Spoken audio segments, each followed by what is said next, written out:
Hello students, आज हम start करने वाले हैं सिग्नल्स एंड सिस्टम।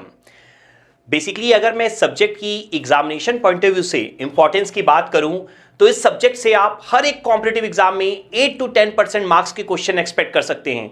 इसके अलावा यूनिवर्सिटी में तो अपने आप में पूरा का पूरा एक सब्जेक्ट है। तो सिग्नल एंड सिस्टम जो हम स्टडी करने वाले हैं आज के लेक्चर से, जो हम स्टार्ट करने वाले हैं सिग्नल एंड सिस्टम, अगर मैं डिस्कस करूं इस सब्जेक्ट के बारे में तो ये आपका सबसे ज्यादा इंपॉर्टेंट सब्जेक्ट है किसी भी एग्जाम के लिए। आप सोच रहे होंगे कि हमें तो यहां पर यूनिवर्सिटी में इतने सारे सब्जेक्ट स्टडी करने होते हैं या कॉम्पिटिटिव एग्जाम में भी हमें यहां पर एटलीस्ट 10 to 12 सब्जेक्ट तो स्टडी करने ही होते हैं, और फिर ये सिर्फ 8 to 10% मार्क्स का ही आता है कॉम्पिटिटिव एग्जाम में। तो इतना ज्यादा इंपॉर्टेंट मैं क्यों बोल रहा हूं इसे, तो इसका आंसर भी आपको मिल जाएगा। देखिए, जो सिग्नल एंड सिस्टम है ना, बेसिकली अपने आप में तो एक पूरा सब्जेक्ट है ही और एक प्योर मैथमेटिकल सब्जेक्ट है, लेकिन अगर मैं अदर सब्जेक्ट की बात करूं जो आपके सिलेबस में है तो यहां पर सबसे पहले मैं डिस्कस करूंगा कम्युनिकेशन की। आप जानते हैं कम्युनिकेशन सिस्टम आपके सिलेबस में एक बहुत ही इंपॉर्टेंट सब्जेक्ट है। कम्युनिकेशन सिस्टम में आपको यहां पर हर एक सिग्नल की बैंडविड्थ कैलकुलेट करनी होती है। वहां पर आप मॉड्यूलेशन स्टडी करते हैं ना, और वहां पर आपको बैंडविड्थ निकालने की जरूरत होती है। तो बैंडविड्थ निकालने के लिए आपको time domain to frequency domain conversion करना पड़ता है, और वो कन्वर्जन आप कैसे करते हैं? By using Fourier transform. और फोरियर ट्रांसफॉर्म आप कहां स्टडी करते हैं? आप स्टडी करते हैं सिग्नल्स एंड सिस्टम में। तो अगर आप फोरियर ट्रांसफॉर्म स्टडी करना चाहते हैं, बेसिकली अगर मैं बोलूं आप कम्युनिकेशन सिस्टम बहुत अच्छे से स्टडी करना चाहते हैं, तो उससे पहले आपको सिग्नल एंड सिस्टम स्टडी करना होगा। यहां पर बात यही नहीं खत्म होती है। अगर मैं बात करूं नेक्स्ट कंट्रोल सिस्टम की, तो कंट्रोल सिस्टम जो है आपका, जैसा कि आप देख सकते हैं नाम में ही सिस्टम है। कंट्रोल सिस्टम में मेनली आप ना सिस्टम का एनालिसिस करते हैं, और सिस्टम का जो बेसिक्स है वो आप कहां स्टडी करते हैं? वो आप स्टडी करते हैं सिग्नल एंड सिस्टम में। तो अगर आपको कंट्रोल सिस्टम की स्टडी करनी है बहुत अच्छे से, तो आपको सिग्नल एंड सिस्टम स्टडी करना होगा। इसके अलावा अगर मैं एक और पॉइंट डिस्कस करूं तो कंट्रोल सिस्टम में आपको ट्रांसफर फंक्शन निकालना होता है, और ट्रांसफर फंक्शन निकालने के लिए आपको लाप्लास ट्रांसफॉर्म की जरूरत पड़ती है, और वो भी आप कहां स्टडी करते हैं? वो भी आप स्टडी करते हैं सिग्नल्स एंड सिस्टम में। तो चाहे आपको कम्युनिकेशन सिस्टम पढ़ना हो, चाहे कंट्रोल सिस्टम पढ़ना हो, आपको सिग्नल एंड सिस्टम की रिक्वायरमेंट होती है। अगेन बात यही नहीं खत्म होती है। अगर मैं नेक्स्ट डिस्कस करूं आपके साथ नेटवर्क थ्योरी, तो यहां पर नेटवर्क थ्योरी में आप देखेंगे बहुत टाइम ऐसा होता है कि वोल्टेज एंड करंट जो हैं वो इक्वेशन के फॉर्म में ना देकर, वैल्यू के फॉर्म में ना देकर आपको फिगर के फॉर्म में दे देता है, और आप किसी भी फिगर को कैसे इक्वेशन के फॉर्म में रिप्रेजेंट कर सकते हो वो भी आप स्टडी करोगे सिग्नल्स एंड सिस्टम में। जब हम स्टार्टिंग के लेक्चर में स्टडी करेंगे बेसिक्स ऑपरेशन, जब हम स्टडी करेंगे ना, तब आप देखोगे कि आप कैसे फिगर को इक्वेशन के फॉर्म में रिप्रेजेंट कर सकते हो और इक्वेशंस को फिगर के फॉर्म में प्रेजेंट कर सकते हो। तो बेसिकली चाहे आप बात करो कम्युनिकेशन सिस्टम की, चाहे आप बात करो कंट्रोल सिस्टम की, चाहे आप बात करो नेटवर्क थ्योरी की, और भी अदर सब्जेक्ट की, आपको सिग्नल एंड सिस्टम की रिक्वायरमेंट होती है। तो ओवरऑल ये सब्जेक्ट हमारे लिए एक्सट्रीमली इंपॉर्टेंट है हमारे सिलेबस के पॉइंट ऑफ व्यू से। तो यहां पर जो हमारा सब्जेक्ट है सिग्नल एंड सिस्टम, अगर मैं डिस्कस करूं, स्टार्ट करूं, आज बेसिकली जस्ट मैं आपको इंट्रोडक्शन ही देने वाला हूं। तो सबसे पहले हम यहां पर अंडरस्टैंड करेंगे डेफिनेशन, सिग्नल होते क्या है। तो पहले यहां पर मैं आपको ना टेक्निकल डेफिनेशन दे देता हूं, लेकिन आपको ना अपने लैंग्वेज में ही माइंड में रखनी है। हम स्टार्ट से ही ये कोशिश करेंगे हम सब मिलकर कि बिल्कुल सिंपल लैंग्वेज में सब्जेक्ट को स्टडी करें। सिर्फ इस सब्जेक्ट को नहीं, जितने भी सब्जेक्ट मैं आपको पढ़ाऊंगा हम कोशिश करेंगे कि बिल्कुल सिंपल लैंग्वेज में, अपनी लैंग्वेज में चीजों को माइंड में रखें, कंसेप्ट को समझते हुए चीजों को माइंड में रखें। ठीक है, आपको ब्लाइंडली रटने की कोई जरूरत नहीं है चीजों को।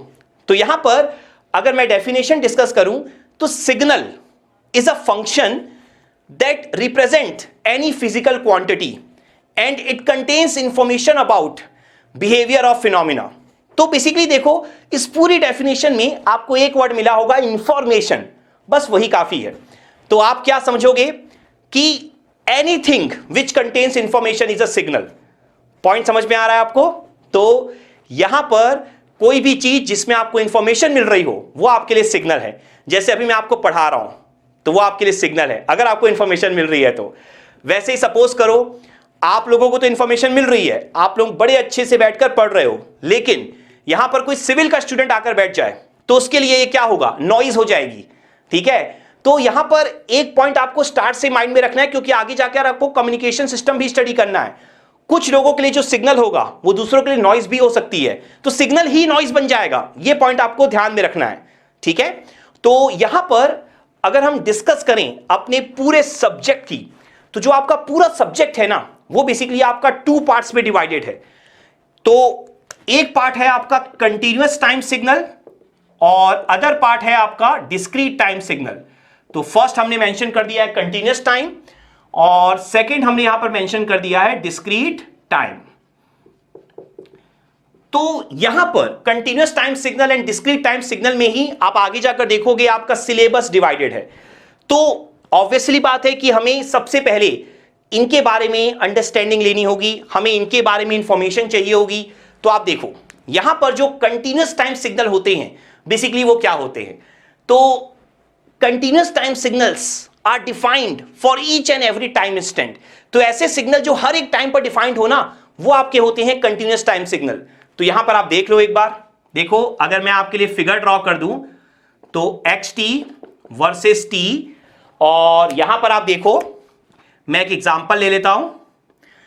तो यहां पर ना स्टार्ट से ही, चूंकि आगे आने वाले लेक्चर्स में जब आपके ऑपरेशंस स्टार्ट होंगे तो उस टाइम आपको कोई कंफ्यूजन नहीं होना चाहिए, इसलिए स्टार्ट से ही आपको क्लियरिटी ये होनी चाहिए कि देखो ये जो एक्सिस होगा आपका एक्स एक्सिस, वो आपका टाइम है, और जो वाई एक्सिस है वो आपका सिग्नल को रिप्रेजेंट कर रहा है, दैट मींस एम्पलीट्यूड को रिप्रेजेंट कर रहा है। तो उसी के हिसाब से आपको देखना आना चाहिए। तो यहां पर आप देखो मैंने क्या बोला, हर एक टाइम पर डिफाइंड होगा। तो इसका मतलब क्या है, देखो यहां पर ध्यान से, हर एक टाइम पर आप देख सकते हो आपका जो एम्पलीट्यूड है यहां पर डिफाइंड है। तो यही होता है आपका कंटीन्यूअस टाइम सिग्नल। अगर कुछ एग्जांपल भी दे दूं तो देखो जैसे 1.1 पे मान लो, 3.9 पे मान लो, चाहे कोई इंटीजर वैल्यू हो चाहे कोई नॉन इंटीजर वैल्यू हो, सब पे अगर आपका एम्पलीट्यूड डिफाइंड है तो वो है आपका कंटीन्यूअस टाइम सिग्नल। अब यहां पर एक बात मेरी ध्यान से सुनना, कंटीन्यूअस टाइम सिग्नल से अगर आपको डिस्क्रीट टाइम सिग्नल में कन्वर्ट करना है तो आपको एक प्रोसेस की रिक्वायरमेंट होती है, दैट इज कॉल्ड सैंपलिंग। अब जो सैंपलिंग है ना, वो अपने आप में एक बहुत बड़ा चैप्टर है, तो हम सिलेबस के लास्ट में उसे बहुत डिटेल में डिस्कस करने वाले हैं, लेकिन अभी आपको ना ब्रीफ में इंफॉर्मेशन चाहिए होगी। तो अभी जस्ट मैं आपको शॉर्ट में बता रहा हूं कि सैंपलिंग क्या होती है, और अभी के लिए सिर्फ आपको इतना ही माइंड में रखना है, जो कंप्लीट इंफॉर्मेशन होगी वो हम बाद में देखेंगे। तो आप देखो, अगर यहां पर मैं डिस्कस करूं आपके साथ सैंपलिंग, तो जैसे मैंने आपको बताया प्रोसेस है जिससे आप continuous time to discrete time signal achieve करते हो। तो यहां पर अब आप देखो मैंने लिखा है t equal to NTS। t तो आप जानते हो कंटीन्यूअस टाइम है। n आपको ध्यान रखना है, n ऑलवेज इंटीजर होगा। ठीक है, n हमेशा इंटीजर होगा, that mean 0 1 2 3 4 and so on. ts क्या है, ts कहलाता है सैंपलिंग टाइम या सैंपलिंग इंटरवल। तो यहां पर सैंपलिंग इंटरवल और टाइम ये है आपका ts। और अगर मैं डिस्कस करूं fs की, तो fs होता है आपका 1/ts, ये आपका कहलाती है सैंपलिंग फ्रीक्वेंसी। ये पॉइंट आपको क्लियर हो गया अच्छे से। तो यहां पर जो आप देख पा रहे हो, अगर मैं यहां पर ts की वैल्यू को 1 ले लूं, तो ts की वैल्यू 1 लेने पर t की वैल्यू किसके इक्वल हो जाएगी, n के। और देखो जैसा मैंने आपको बोला ना कि सैंपलिंग जो है वो डिटेल में हम डिस्कस करेंगे बाद में। तो यहां पर मैं क्या करने वाला हूं, जैसा मैंने आपको स्टार्ट में बोला, सिग्नल एंड सिस्टम एक मैथमेटिकल सब्जेक्ट है, तो हम ts की वैल्यू 1 लेकर चलेंगे स्टार्टिंग से, जिससे आप t इक्वल टू n लेकर चलोगे तो आप देखते भी होगे जो डिस्क्रीट टाइम सिग्नल है वो आपको ऐसा दिखाई देता है xn। ठीक है ना। तो स्टार्टिंग में हम ts का एनालिसिस नहीं करेंगे, पहले हम ऑपरेशन वगैरह सब कुछ बहुत डिटेल में अच्छे से समझ लेंगे। जब हम सैंपलिंग पढ़ेंगे ना तब ts के बारे में कंप्लीट इंफॉर्मेशन देखेंगे। तो अभी हम सिंप्लिसिटी के लिए ts को 1 लेकर चलेंगे। तो आप देखो यहां पर अब अगर मैं डिस्क्रीट टाइम सिग्नल ड्रॉ कर लूं आपके लिए, तो क्या हो जाएगा xn वर्सेस n, क्योंकि t की वैल्यू आपकी n हो गई। और आपको क्या ध्यान रखना है, शेप में कोई चेंज नहीं आएगा, बस अब क्या होगा, चूंकि n आपका इंटीजर है ना, तो सिर्फ और सिर्फ आपका इंटीजर वैल्यूज ऑफ टाइम पे डिफाइंड होगा। यहां पर क्या था, आपका हर एक वैल्यूज ऑफ टाइम पे डिफाइंड था, यहां पर आपका सिर्फ और सिर्फ इंटीजर वैल्यूज ऑफ टाइम पे डिफाइंड होने वाला है। तो अगर मैं यहां पर आपके लिए फिगर ड्रॉ कर दूं, तो आप देखिए इस तरीके से आप ड्रॉ कर लेंगे, तो आप देख सकते हैं कि शेप में कोई चेंजेस आपको दिखाई देंगे नहीं। आप देखिए यहां पर इस तरीके का शेप है, यहां पर भी एग्जैक्टली इसी तरीके का शेप है, एम्पलीट्यूड में कोई चेंजेस नहीं है, सिर्फ और सिर्फ टाइम में चेंजेस है। अब आपका इंटीजर वैल्यूज ऑफ टाइम पे डिफाइंड होगा। और एक और बात, आज मैंने जस्ट आपको इंट्रोडक्शन ही दिया है, कुछ खास आपको बताया नहीं है, लेकिन इस इंट्रोडक्शन वाली क्लास में भी अगर मैं बोलूं सबसे इंपॉर्टेंट पॉइंट क्या है, तो वो यही है कि n शुड बी इंटीजर। ध्यान रखना, जब हम आगे जाके ऑपरेशन पढ़ेंगे ऑन डिस्क्रीट टाइम सिग्नल, तो अगर आपको ये पता नहीं होगा कि n इंटीजर ही होता है, तो आप बहुत सारी गलतियां कर सकते हो, ठीक है। और इसके अलावा आपको एक और पॉइंट ध्यान में रखना है कि जिस तरीके से t आपका टाइम है, वैसे ही n भी टाइम है। t मतलब क्या है, कंटिन्यूअस टाइम, n मतलब क्या है, डिस्क्रीट टाइम। क्लियर हो गया अच्छे से। तो ये आपका जस्ट एक इंट्रोडक्शन था।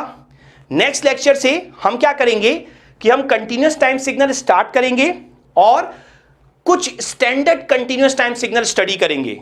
टोटल 10 to 12 स्टैंडर्ड सिग्नल्स हैं जो मैं आपके साथ डिस्कस करने वाला हूं। तो नेक्स्ट लेक्चर में एटलीस्ट 2 to 3 मैं आपके साथ डिस्कस करूंगा। और जो सिग्नल मैं आपके साथ डिस्कस करूंगा ना, आपको ऐसा लगेगा इनमें से बहुत सारे तो आपको पहले से आते हैं, लेकिन स्टिल जब आप पूरी वीडियो वॉच करोगे ना, आपको लगेगा ऐसा भी होता था क्या। आपको बहुत सारी नई इंफॉर्मेशन जानने को मिलेगी। तो सारी की सारी चीजें आप ध्यान से वॉच करना, अच्छे से अंडरस्टैंड करने की कोशिश करना। ये कोशिश जरूर करना आप कि अगर आप लेक्चर फॉलो करने वाले हो तो आप ना लेक्चर मिस मत करना बीच के, ठीक है। 1 by 1 आप सारे लेक्चर अटेंड करते चलो, आराम से करो। आपको ये टारगेट रखना है कि जब आप पूरा का पूरा लेक्चर अटेंड कर लो, तो सिग्नल एंड सिस्टम आपसे ज्यादा स्ट्रांग और किसी का नहीं होना चाहिए। पॉइंट क्लियर है। तो हम क्या करेंगे, सारे के सारे न्यूमेरिकल डिस्कस करेंगे, बहुत सारे न्यूमेरिकल मैं आपको कराऊंगा। इसके अलावा मैक्सिमम प्रॉपर्टीज के प्रूफ मैं आपको शो करूंगा। इसके अलावा सारी थ्योरी भी आपको शो करूंगा। वैसे थ्योरी बहुत कम है सिग्नल एंड सिस्टम में। तो यहां पर आज फर्स्ट लेक्चर है, इसलिए मैं जस्ट आप लोगों के साथ डिस्कशन कर रहा हूं। एक और पॉइंट है, अगर आपको पूरे सब्जेक्ट में या कोई भी अदर सब्जेक्ट हो जो मैं आपको टीच करने वाला हूं, अगर आपको कोई भी डाउट होता है तो आप तुरंत कमेंट सेक्शन में पोस्ट करो और मुझसे डाउट क्लियर कर लो, ठीक है। इसके अलावा आप हमें मेल भी कर सकते हो, इसमें भी कोई प्रॉब्लम नहीं है। बस आपको अपने डाउट पूरे क्लियर रखना है और अच्छे से स्टडी करनी है। तो आज के लेक्चर में इतना ही। Thank you.